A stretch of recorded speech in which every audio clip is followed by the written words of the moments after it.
അനുദിനം യേശുവിനോടൊപ്പം. മത്തായി എഴുതിയ സുവിശേഷം 8-ാം അധ്യായം 3-ാം വാക്യം.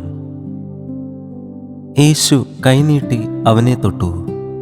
എനിക്ക് മനസ്സുണ്ട്, നീ ശുദ്ധമാക എന്ന് പറഞ്ഞു. ഉടനെ കുഷ്ഠം മാറി അവൻ ശുദ്ധമായി. കർത്താവായ യേശുവിൻ്റെ കരുണയും അധികാരവും വെളിപ്പെടുത്തുന്ന ശക്തമായ ഒരു വചനമാണ് ഇത്. മത്തായി 8-ാം അധ്യായത്തിൽ കുഷ്ഠരോഗിയായ ഒരു മനുഷ്യൻ യേശുവിൻ്റെ അടുക്കൽ വരുന്നു. അവൻ യേശുവിനോട് പറയുന്നു, കർത്താവേ, നിനക്ക് മനസ്സുണ്ടെങ്കിൽ എന്നെ ശുദ്ധനാക്കുവാൻ കഴിയും. അവൻ യേശുവിൻ്റെ ശക്തിയെ സംശയിച്ചില്ല. എന്നാൽ യേശുവിന് തന്നെ സഹായിക്കുവാൻ മനസ്സുണ്ടോ എന്നതായിരുന്നു അവൻ്റെ ചോദ്യം. അപ്പോൾ കർത്താവായ യേശു അവനെ തൊട്ടുകൊണ്ട് പറഞ്ഞു, എനിക്ക് മനസ്സുണ്ട്, നീ ശുദ്ധമാക. ഉടനെ അവൻ ശുദ്ധനായി. കുഷ്ഠരോഗം ബാധിച്ച ഒരാൾ സമൂഹത്തിൽ നിന്ന് വേർപിരിഞ്ഞ് കഴിയേണ്ടി വന്നു. കർത്താവായ യേശുവിൻ്റെ ഈ പ്രവൃത്തി ഒരു രോഗശാന്തി മാത്രമായിരുന്നില്ല, ഒരു മനുഷ്യനെ വീണ്ടും സമൂഹത്തിലേക്ക് പുനർസ്ഥാപിക്കുന്ന സംഭവവുമാണ്. മറ്റുള്ളവർ അകന്നു നിന്നപ്പോൾ യേശു അടുത്തു വന്നു.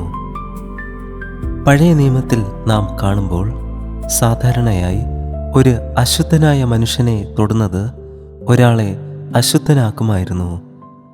എന്നാൽ ഇവിടെ അത്ഭുതകരമായ കാര്യം സംഭവിക്കുന്നു. യേശുവിനെ അശുദ്ധി ബാധിച്ചില്ല. യേശുവിൻ്റെ ശുദ്ധി ആ മനുഷ്യനിലേക്ക് പകർന്നു. കർത്താവായ യേശു അവനെ തൊട്ടു. അതുപോലെ മനുഷ്യൻ്റെ ഹൃദയത്തെയും ജീവിതത്തെയും ശുദ്ധീകരിക്കുവാനായി കർത്താവായ യേശു ഇന്നും മനസ്സുള്ളവനായി കൂടെയുണ്ട്. ആ കർത്താവിൻ്റെ അടുക്കലേക്ക് നമുക്ക് ചെല്ലാം. കുഷ്ഠരോഗം മനുഷ്യനെ സമൂഹത്തിൽ നിന്ന് അകറ്റിയതുപോലെ പാപം മനുഷ്യനെ ദൈവത്തിൽ നിന്ന് അകറ്റുന്നു. സങ്കീർത്തനം 51-ാം അധ്യായം 7-ാം വാക്യത്തിൽ ദാവീദ് പ്രാർത്ഥിച്ചതുപോലെ നമുക്കും പ്രാർത്ഥിക്കാം. ഞാൻ നിർമ്മലനാകേണ്ടതിന് ഈസോപ്പ് കൊണ്ട് എന്നെ ശുദ്ധീകരിക്കണമേ. ഞാൻ ഹിമത്തേക്കാൾ വെളുക്കേണ്ടതിന് എന്നെ കഴുകണമേ.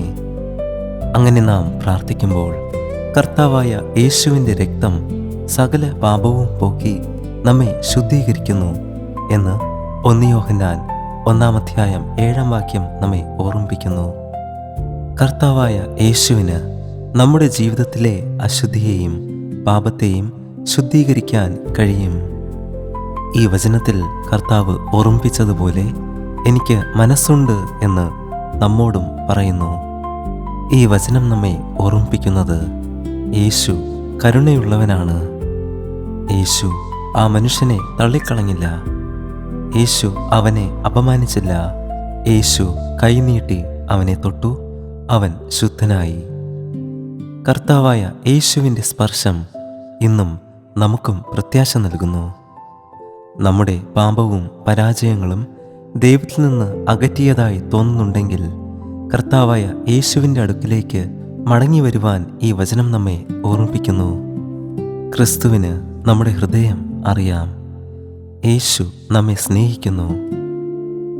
എൻ്റെ അടുക്കൽ വരുന്നവനെ ഞാൻ ഒരു നാളും തള്ളിക്കളകയില്ല എന്ന് കർത്താവ് നമ്മെ ഓർമ്മിപ്പിക്കുന്നു. അതുകൊണ്ട് ഇന്ന് യേശുവിൻ്റെ അടുക്കിലേക്ക് വരാം. സാഹചര്യങ്ങൾ എന്തു പറഞ്ഞാലും കർത്താവിൻ്റെ സ്നേഹം ഒരിക്കലും കൈവിടില്ല. നമുക്ക് പ്രാർത്ഥിക്കാം. കൃപയും സ്നേഹവും നിറഞ്ഞ സ്വർഗീയ പിതാവേ, ഈ പുതിയ ദിവസത്തിനായി ഞങ്ങൾ അങ്ങേക്ക് സ്തുതിയും സ്തോത്രവും അർപ്പിക്കുന്നു. അകന്നു പോയവരോട് അടുത്തു വരുന്ന അങ്ങയുടെ കരുണയ്ക്കായി നന്ദി. ഞങ്ങളുടെ ജീവിതത്തിലെ എല്ലാ മുറിവുകളെയും വേദനകളെയും അങ്ങ് അറിയുന്നു. ഞങ്ങളെ തൊടയണമേ. ഞങ്ങളുടെ പാപം നീക്കി ഞങ്ങളെ ശുദ്ധീകരിക്കണമേ. ഞങ്ങളുടെ ഹൃദയത്തിലും ജീവിതത്തിലും അങ്ങയുടെ സമാധാനത്താൽ നിറയ്ക്കണമേ.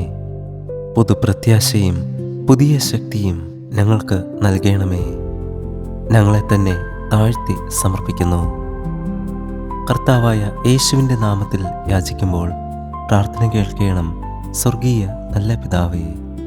ആമേൻ. God bless U.